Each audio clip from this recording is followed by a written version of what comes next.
Hi, I'm Tim. Welcome to WatchBox and thanks for logging on. Welcome to the weekend, guys. Everything you see on this show is for sale, and if you'd like pricing, specs, extra photos, or accessory details, reach out to me, tmosso at thewatchbox.com. And if you're looking to sell or trade, we are always looking to build inventory. Sell us a watch or an entire collection, no upper limit on value paid or money transferred, and we pay in full. Today, we're starting off with a couple of, I would say, fan favorites. These are not the most expensive watches I could dig up, but they are broadly popular and they offer tremendous value. This is all new. Launched in 2020, the 2021 Rolex Oyster Perpetual collection here, as you can see, in coral red. Lots to love. Reference 126000, 36 millimeters in diameter, white gold hands, Rolex crown and indices, fully loomed, automatic, 100 meters water resistant, and a 70-hour power reserve. You get a lot in the new Oyster Perpetual. You can also see something that was not previously offered on the Oyster Perpetual, which is the EasyLink 5mm in and out adjustment system. EasyLink specifically was excluded from the previous Oyster Perp because that was considered an entry-level model. And while this is still the point of entry to the Rolex collection, it has gone upscale in its specification. Throwing it on the wrist, very comfortable. I can recommend this watch for a wrist as small as 13 centimeters in circumference. My wrist, 16 centimeters in circumference, wears it well. It's got a lovely domed rather than conical bezel, and of course the original Rolex Oyster Perpetual back in 1933 was the first Rolex watch to join the Perpetual automatic winding system to the Oyster water-resistant case, becoming not just the first true Rolex sports watch, but the progenitor of every sports watch to follow. A very special piece. Now, if you like that nautical orange, let's shift gears a little bit. The coral red is, we'll call it a combination of orange and red, whereas what we have here is truly orange. This, launched for 2019, is the Omega Seamaster Professional Planet Ocean 600-meter orange ceramic bezel insert. This basic model, the master chronometer, in the 43.5mm case with the three-hand dial. That actually came out in 2016, but this version, which replaced the previous orange rubber inserts with true orange ceramic, came out for 2019. It has a lovely tritone gray, white, and orange NATO strap that is an Omega factory piece. The dial, as you can see, zirconium oxide. It is also ceramic, albeit white ceramic. 120 click bezel, fully loomed. We'll have to do a loom shot. And then underneath there's 60-hour power reserve, master chronometer, anti-magnetic coaxial caliber 8900. Now the watch is on a strap provided by Omega, and of course it's of the NATO style. So it wears a little bit large due to the way NATO straps tend to wear. So it wears a little bit large, but I'll move out and so you can see my arm better. Get a perspective on how this watch actually fits in relation to my entire forearm. If you put it on a different strap, it's going to wear a little bit smaller. If you put it on this strap, it's going to wear tactical cool and one might say tactical casual, but the watch is a good fit and very comfortable, and you can see most of the thickness comes from the strap underneath the case back. So a very cool watch with possibly the best loom shot on today's show, and I'm going to show you why. Here you can see that, unlike previous Planet Oceans, the entire bezel has been infilled with luminescent material. You line up the green index with the green broad arrow minute hand. Now you have a quick 0 to 60 minute count up timer.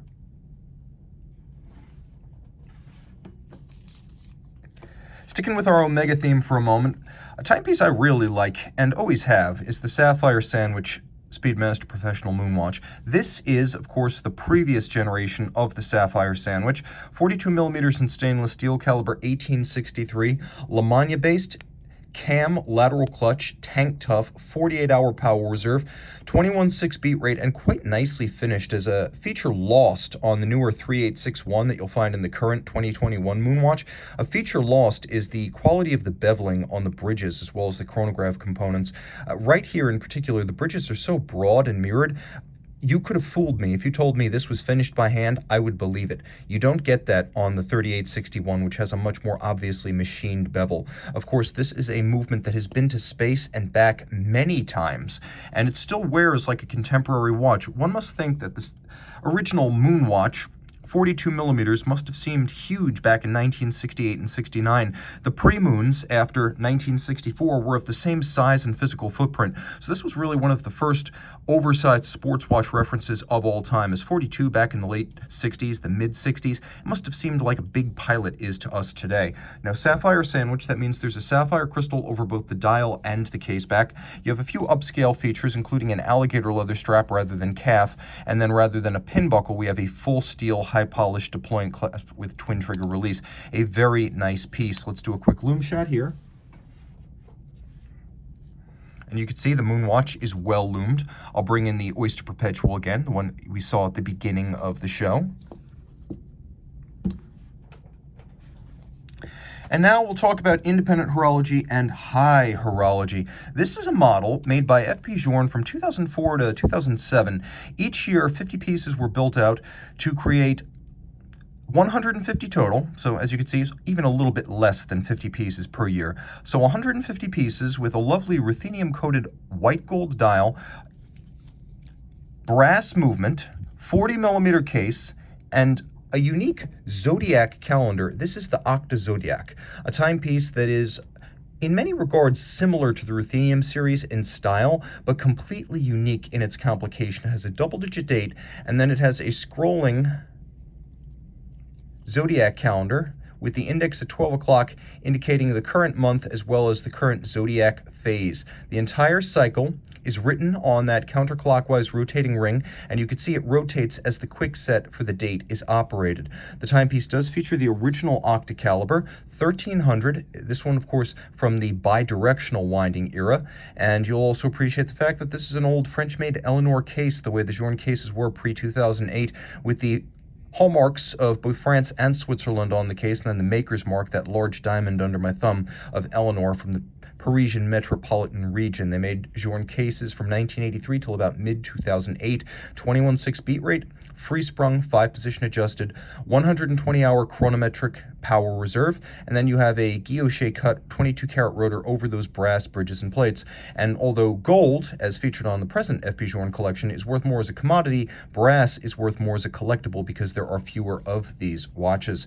Now, throwing it on the wrist, it is quite comfortable. Journe watches traditionally have been slim and narrow across the wrist, and here you can see that this watch is 48 millimeters from lug tip to lug tip. With the sharp downturn of the lugs, that ensures that the watch wears really nicely. Again, the farther away from the camera I move the watch, the better it looks in proportion to the rest of my arm, and you can easily see how this watch would wear well on a wrist even smaller than mine.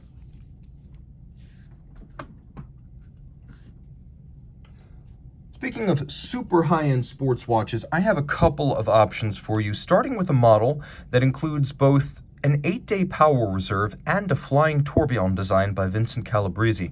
This model was launched back in 2007 with the arrival of the reference 5015. This, of course, is the 50 Fathoms flying tourbillon. The 50 Fathoms tourbillon is technically reference 5025, and the 25 clues you in to what sits beneath the dial. Externally, the watch is still 45 millimeters in diameter. It has a unidirectional rotating diving bezel that is fully loomed. It has a sapphire cambered crystal over the bezel to give the watch a rich, luminous, lustrous, almost wet appearance. Screw down crown, still 300 meters water resistant, still a dive watch.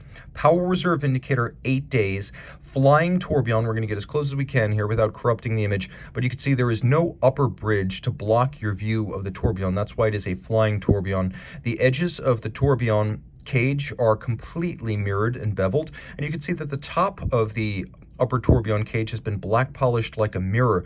Take a quick look at the dial. You have tri-Arabic numerals and applique red gold indices, and then hybrid broadsword syringe hands with fluting down their center. Sailcloth strap with a rubber underlay, full trigger actuated double deployant red gold clasp, and then you can see the movement caliber 025. I mentioned 25 is in the reference, so this is the reference 5025, and that is here to remind us that the timepiece has a caliber 25 movement.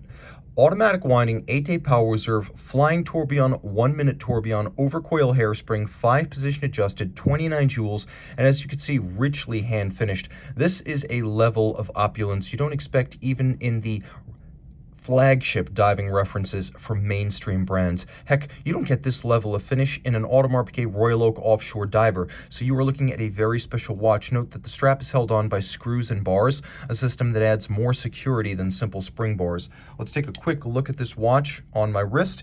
It's big, but it's not overwhelming. It's less than 51 millimeters from lug to lug, so you can see if your wrist were my size, 16 centimeters circumference, you could very much wear this watch. Now, it's not thin, it sits proud of the wrist, but it's still 15.1 millimeters thick, which is thinner than I'd expect for a diver with an automatic movement, 2 complications, and an 8-day power reserve. It's actually fairly compact for what it is. A really cool piece, and one that deserves a loom shot. You can see why I'm such a fan of that fully loomed sapphire capped bezel. This is a timepiece that needs no introduction day or night. You know exactly what you're looking at. And if you like to rotate through your collection, it's nice to have a watch that need be adjusted and wound only once per week. In fact, you really only need to reset it during the change from wintertime to summertime and back. Now, taking a look at a timepiece that is similar in size, but in fact quite a bit larger across the wrist. This is the beefy 2019 400-piece limited edition Audemars Piguet Royal Oak Offshore Camouflage. Stainless steel case, green camo-style ceramic bezel with green ceramic for the shoulder of the crown as well as the caps to the chronograph pushers. The watch has an olive green military-style mega tapisserie dial, and it features a matching Audemars Piguet rubber cut and handsomely articulated camouflage strap. So by articulation, I mean there's some detailing here that breaks up the mass and makes it look more artful. The strakes that extend the intermediate links, the subtle profiling of the flank to match the bevel of the case, and then this handsome matte pebbly finish, just a wonderful upscale look, just as beautiful in detail as it is shocking when viewed full size. Camouflage on a watch like this from an haute horlogerie manufacturer? Yeah, you better believe it. Patek's not going to do it, neither is Vacheron, but AP's down for stuff like this. And the watch is surprisingly easy to wear, but rest assured, you're going to need a big wrist, no smaller than mine. My wrist is the smallest that could wear this watch. It's very comfortable because of the way the lugs arc down at their edge, but if your wrist is 15, 14 centimeters circumference, go with a smaller Royal Oak or Offshore. 16 centimeters circumference is the smallest to ride this ride. Lots to love. 100 meters water resistant, automatic winding, fully loomed. The watch has a manufacturer caliber 3126 with a 3840 Dubois de Praz vertical clutch chronograph module. So you can see that the watch includes a full balance bridge with a Gyromax style balance. I really probably should wind these watches before exhibition. In addition to the Gyromax style balance, a full balance bridge, those two features making for shock tolerance. It's a fairly thick movement, bidirectional automatic winding with ceramic rotor bearings, 365 parts, 59 jewels, all of which adds up to a very tough, sophisticated, and bespoke movement that is designed from the outset for sports watch applications. Again, 100 meters water resistant, and this watch is quite tough, as the ceramic cap to the bezel is going to help resist scratches and scuffs and shield the rest of the watch from the blows that come from life on the wrist. Let's do a loom shot real quick. A sports watch in every regard, and a true sports watch must be well loomed. If you want a high horology alternative to Audemars Piguet, Vacheron Constantin, Patek Philippe, and a Lange und Söhne, and you don't want to pay retail, a pre-owned Urban Jurgensen One GMT is the way to go. We have urban blue dial, 41mm steel case, fully integrated and tapered steel bracelet, a model that came out in 2019, originally priced at $40,000 retail. This watch is available for well under $30,000 now, and I'm going to show you what you get here. You get something that is the equal of the Vacheron, the Lange, the equal of the Patek, and the Audemars. It truly is worth its original $40,000 price, and it's a bargain below that.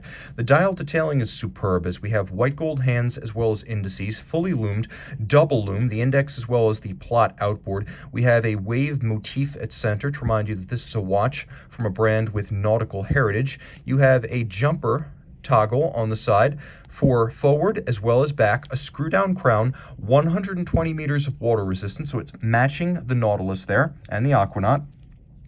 The bracelet is beautifully made with removable links fixed by screws, and caliber P5 GMT is gorgeous. It's handsomely hand decorated to the point where I can tell you that the Côte de Soleil or sunburst waves, the mirrored beveling, the quality of the screw finishing, all of this is world class, and the movement is properly sized for the case back, meaning it was designed for this case, something that cannot be said of the movements in the Royal Oaks, in the Patek Philippe Aquanaut and Nautilus. This is a match of size of movement to size of case. So the 72-hour power reserve means it's long-legged. It also has a stop seconds function, which is something you will not find on many high horology sports watches. Vacheron does not provide that, for example. A full balance bridge with a free spring index and an enormous balance beating away at 6 beats per second means this is a very shock-tolerant movement, and it is adjusted in 5 positions, which is that standard for high horology as well as chronometers. You can see the mirrored beveling on the tailing end of the rotor, as well as across all the bridges. It is a very nicely made watch.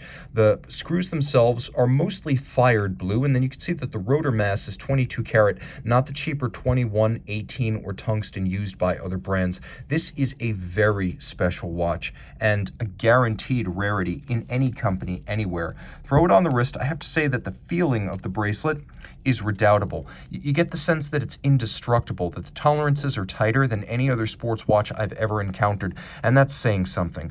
On the wrist, it's big. I'd say it wears more like a 42 than a 41, but it's reasonably slim and it's fairly short across the wrist. It's only 46 millimeters from lug to lug, so you're going to find that this watch wears well on a smaller wrist, even though, as I mentioned, it does really read visually more like a 42 than a 41. A very special piece. Handmade, hand finished, extraordinarily rare, and technically proficient from a wonderful independent brand.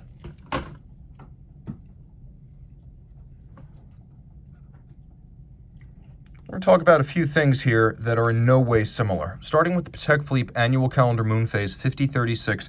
This is the 5036 1G, a watch that represents the follow-up to 1996's 5035. That was Patek Philippe's first annual calendar. This one is that, but with the addition of a moon phase and the rare fitment of a full factory bracelet.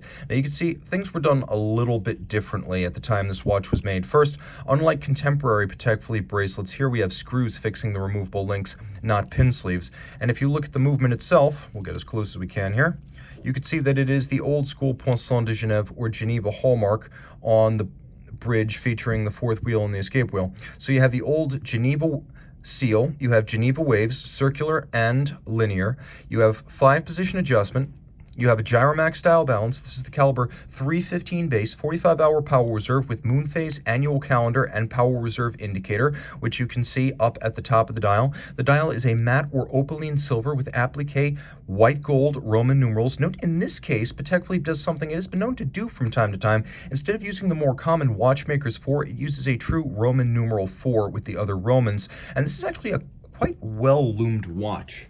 37 millimeters, so it's a perfect size for him or for her. It's a definite unisex option and surprisingly sporty in a white metal with automatic winding, a fully loomed dial, and a full bracelet. At 37 millimeters, the watch is surprisingly substantial because of the presence of so much white gold. Now, when you pull it back, slide it onto the wrist, and then take a look. You can see physically it has almost exactly the same footprint as the Oyster Perpetual we saw earlier. They're almost the same size. So if you can wear an Oyster Perpetual 36 or a Datejust 36, this is going to be a great match. If you know what those wear like, then you know how this wears. It's fairly thin for all its complexity, and the annual calendar, which was first invented and patented by Patek Philippe, it is an original. It need be adjusted only once during the jump from February to March each year, and the moon phase need not be reset until 122 years have elapsed from the last setting. Now, right here, we have the 103 SABE, a 2018 41mm steel, limited edition of 500 pieces from Sinn. German language date with calendar in German. You can see that the watch is a lovely array of nostalgic elements that are distinctive of Sinn. You can see they gave it the EZM1 case, and I can verify that because here is my EZM 1.1. And you can see that the lug profile is almost identical. So they're drawing heavily from Sinn's past. There is the EZM-inspired case, and then you have the Heuer 1550-inspired dial and bezel to remind us that those watches were frequently serviced, refurbished, and maintained long-term in German military service by Sinn itself. So that Hoyer Leonida's heritage is in effect also Sinn's heritage. The watch includes a lovely fauxtina, which I actually think works well on a color basis here. I'm not always into fauxtina, but when it's a handsome complementary color, I can tolerate it more easily. The bezel is bidirectional, so it's an aviator's bezel used for timing, but not for diving. And you can see you line up the syringe-style minute hand. It also has a syringe hour hand. Now you have an impromptu 0 to 60 minute count-up timer. You also have a chronograph. You also have a double quick set for the date. And as you can see, this watch, in spite of being a pilot-style watch, it is 200 meters water resistant. We have a Sellita caliber SW510 on the reverse side. Oh, pardon me, this one is a genuine ETA. That is quite handsome. Okay, so we have a top-grade ETA 7750. Sinn, you are full of surprises. You guys are still receiving ETA calibers. Throw this one on the wrist, easy to wear, very comfortable, nicely sized. It looks like a much bigger watch than it really is. Like when you look at it, you think, oh, 43 millimeters, but then you put it on the wrist, you realize how narrow it is across the wrist and even how relatively thin it is, and it does come across as a 41. This is a wonderful all-arounder, nicely matched strap, super buttery, and as you can see, in brand new condition, a fantastic way to get into a great and long-standing independent that makes watches that live up to their legend. A rising name for a couple of years now has been Grand Seiko. Internationally, the last decade has seen incredible growth for the Grand Seiko brand, which previously was little more than a cult brand outside of the Japanese islands. Well, for 2020, we have the watch you see right here, the SBGJ 239 Sunburst Green dial, getting ahead of that curve by at least a year. Grand Seiko realizing ahead of time that green was going to become a thing. We have another sapphire capped bezel that's absolutely gorgeous. It is a GMT bezel, which means you use it to offset from Greenwich Mean Time. So if you set the second time zone to Greenwich Mean Time, you set the local hour hand to your current local time. You then use the GMT offset of the port or airport of destination in order to find the current time at that destination using the bezel. Now the watch, of course, is a high beat GMT, so like a Zenithal Primero, 36,000 vibrations per hour or 10 beats per second. It is a very handsome looking watch. Sufficient water resistance to swim. Black polished Zaratsu finished case, and if you're wondering what that is, it's actually a process created in Europe and executed using Zalitz machines imported from Europe. But the foremost practitioners of this tin plate black polish today are the folks at Grand Seiko, and what they do is they hold the surface to be milled directly against a spinning tin plate to create a mirrored, distortion-free surface. So that surface is effectively entirely hand-finished. So if you want a hand-finished and handmade watch, you're going to pay through the nose to get it from the Swiss or the Germans. But here, that's exactly what you are getting from Grand Seiko. The hands, as well as the dial furniture, the frame for the date, the Grand Seiko logo, the indices, they are actually wrought on diamond-tipped micrometric milling tools, and artisans who just work on these little components specialize in creating them all day long. So you also have an extensively handcrafted dial. The movement has a 55-hour automatic winding power reserve and precision of no worse than +5, -3 seconds per day. 44 millimeters in diameter, though it doesn't wear quite that large. The watch is broad and flat. You can really see that quite well on my wrist. I'd say down to 15 centimeters circumference, you're going to wear this watch well, and it is, to my eye, one of the most attractive Grand Seiko sports watches available. Let's do a loom shot. You can see here the sapphire capped bezel, even more impressive than what we saw on the 50 Fathoms. Of course, this makes it quite easy to calculate your GMT offset by night. And I also have to say that the detent or ratchet of this bezel is sharper, crisper, and better defined than any other bidirectional GMT style bezel I have ever encountered.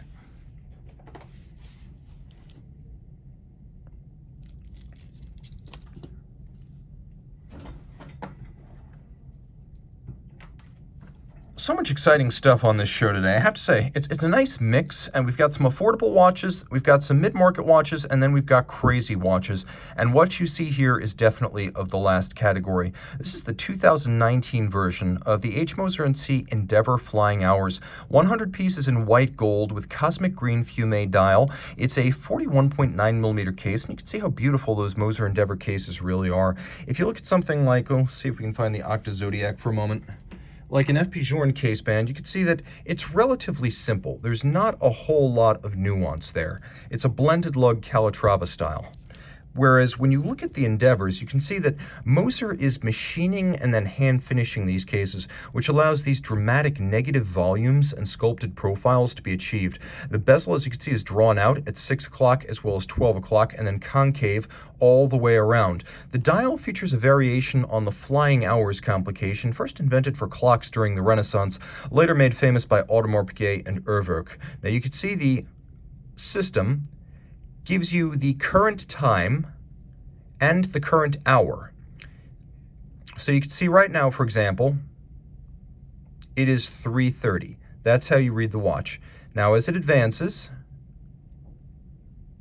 you read off the succeeding numeral. So now it is 4:30.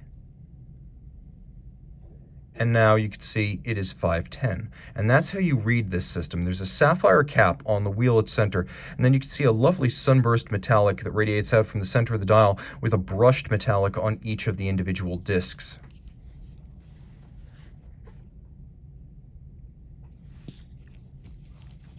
Now let's see. Can you guess what this is right here? You might be surprised.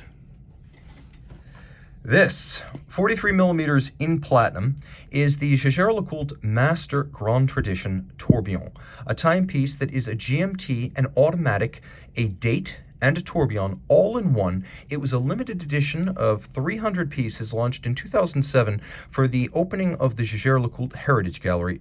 Precisely, it was the beginning of construction of the Jaeger-LeCoultre Heritage Gallery. A small portion of the wall of Antoine Lecoultre's old workshop was actually demolished to make way for the entrance to the new Heritage Gallery, and the remnants of that wall were encased in lucite and included in the boxed set with this watch. There is a lucite, or basically thermoplastic enclosed piece of rock from the wall of Antoine Lecoultre's original workshop in the box for this watch. That said, the watch sells itself. Black dial with bi-Arabic numerals, diamond polished dart style indices, surprisingly loomed for a high complication dress watch. You can see that it includes a tri-spoke 1-minute tourbillon with a carriage made out of titanium for low mass, free sprung overcoil, 6-position adjustment, and then there is a unique date system. So you can see, in order to avoid blocking the tourbillon during the jump from the 15th to the 16th, overnight the radial pointer date will jump all the way over the tourbillon cage to avoid ever obscuring it. Now there's a 24-hour dial up at 12 o'clock, and you can adjust that. You adjust that first, then you adjust the local time. So you have 2 time zones on this watch. Very practical. We should talk a little bit about the movement. This is caliber 978, which in 2009 won overall at the Concours de Chronométrie, which was the first modern-day mechanical watch chronometry trial, the Concours being launched by the Horological Museum of Le Locle, Switzerland, and this watch not only defeated every other watch, it defeated JLC's own Gyro Tourbillon 2. The movement in this watch was what was trialed. It was not the model so much, it was this exact movement, the 978, and it achieved an annual rate of deviation of around 40 seconds a year gained. That's how accurate this watch movement can be regulated. Now the timepiece features a lovely rose gold, a 22 karat mass, again no 18 karat here, no 21 karat, no tungsten, and then you can see that it's a handsome set of Côte de Genève with engine turning on the base plate and blued screws that are blued the old-fashioned way by firing. Full deployant clasp, throw this watch on the wrist, and at 43 millimeters it makes a statement. This is a very strong appearance. I would wear this watch. I'd say you could probably wear this watch on a wrist as small as mine. Wouldn't go any smaller, but a really nice piece that's not too thick for what it is. 48-hour power reserve, 28.8 beat rate, and it's as tough as any standard Master Series automatic. A really good-looking watch with immense visual power. If you want value these days, you buy used JLC Glasuta Original a Lange und Söhne, and you get that for which you have paid. One last quick look at the Endeavour Flying Hours. I realize I did not show you the case back, and I should have. This is a 3-day automatic. Now, they make their own hairspring, balance and escapement via Precision Engineering, their in-house subsidiary that makes small parts.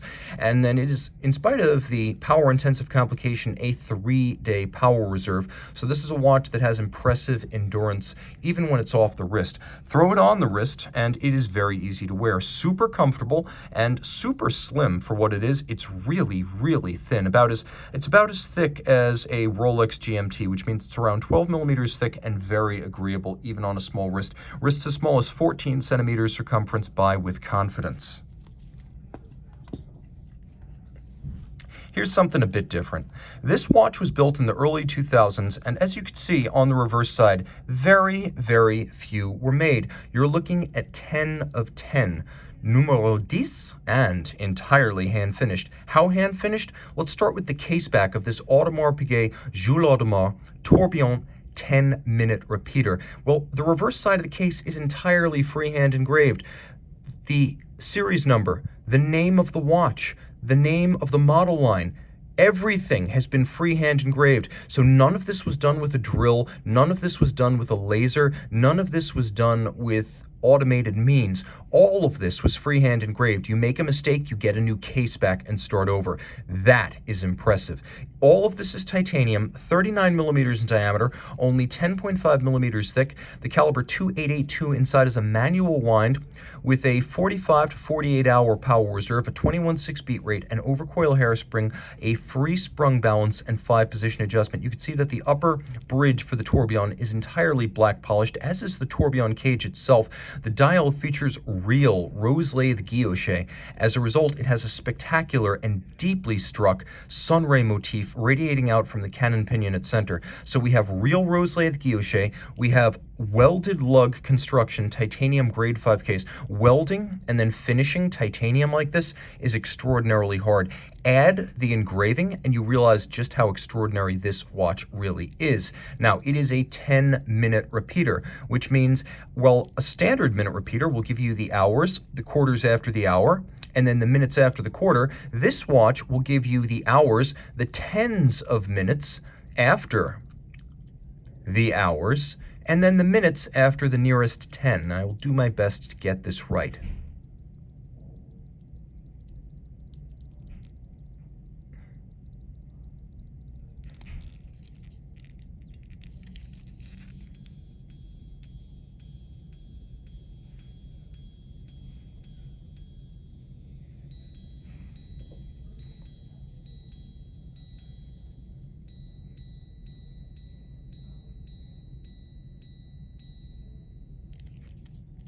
Close, but not quite. I always try to set to 12:59. Now, this watch is spectacular in every way. This is the Audemars Piguet I love, not the Audemars Piguet of endless Royal Oak Offshore limited editions, comic book watches, endless iterations of the same Royal Oak, annual launch of new Royal Oak dial colors, gimmicks, ambassadors, all of that stuff, forget it. This is the kind of watch that established Audemars Piguet's reputation in the holy trinity of Swiss watchmaking. Complicated, handsome, timeless, and beautifully handmade. This is as good as it gets. Throw it on the wrist. Super comfortable. It's only 10.5 millimeters thick, feather light, and under 46 millimeters from lug to lug, meaning even if your wrist is only 13 centimeters in circumference, you're going to wear this one well. So if you have a taste for tradition, if you have a taste for the true greats, and I'm talking about chiming watches from the Holy Trinity, this is that. And when was the last time you saw a 10-minute repeater? Even in the world of minute repeaters, this one is exalted, placed on a pedestal, part of the pantheon. And speaking of Holy Trinity dress watches, this is as good as it gets. 2 hands, nothing more. 39 millimeters, white gold, 6.7 millimeters thick. This is the extraordinary 5180 1G-010, a skeleton watch that has been entirely skeletonized and engraved. It is an ultra thin on a full chainmail bracelet of the highest caliber. Throw it on the wrist, it vanishes below your wrist hair. That's how thin it is. You can barely even see it in profile. The weight of that bracelet awesome, awe-inspiring, jaw-dropping, and eye-popping. The timepiece, of course, beautifully made with 130 hours spent skeletonizing and then engraving the movement, and that's just skeletonizing and engraving the movement. It has a gossamer, airy, evanescent feel to it. As you can see, the movement, caliber 240 SQU, has been suspended mid-case on a set of stanchions, so the watch has a lovely, open, prismatic quality to it. And you can see from both sides, it has been decorated to the same high standard. Just take a look at the rotor itself and envision how long a person would have spent with a burin manually carving out these patterns. Make a mistake, as with the engraved case back of that Audemars Piguet, and you start again from scratch. Now, this is the caliber 240 micro rotor, so you know it's a 21.6 beat rate, it's free sprung, 6 position adjusted, silicon anti-magnetic hairspring, 48-hour power reserve, with the micro rotor automatic ensuring this watch stays super slim.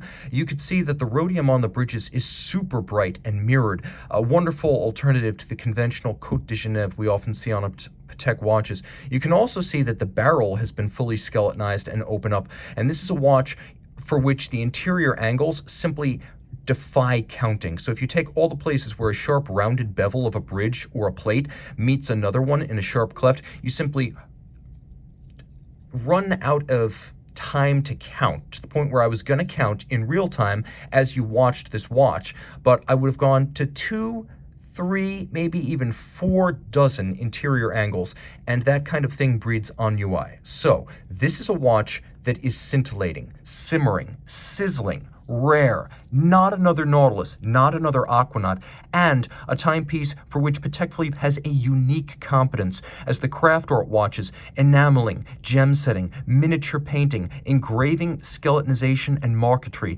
all of these under one roof. That's what sets Patek apart. Others can go out and buy these services from contractors. Patek does it all in-house, and this watch, the epitome of what Patek does well with high horology. Who needs more than 2 hands? This watch is complicated in every way that counts. Nuanced, intricate, detailed, inspired. This is a watch you can examine with a loupe and discover in ways you never imagined every time you re-examine it. It continues to yield its secrets over the long term, making for a wonderful long-term love affair with a watch that has few equals. Guys, if you love this 5181G, reach out to me, tmosso at thewatchbox.com, for purchase and pricing details.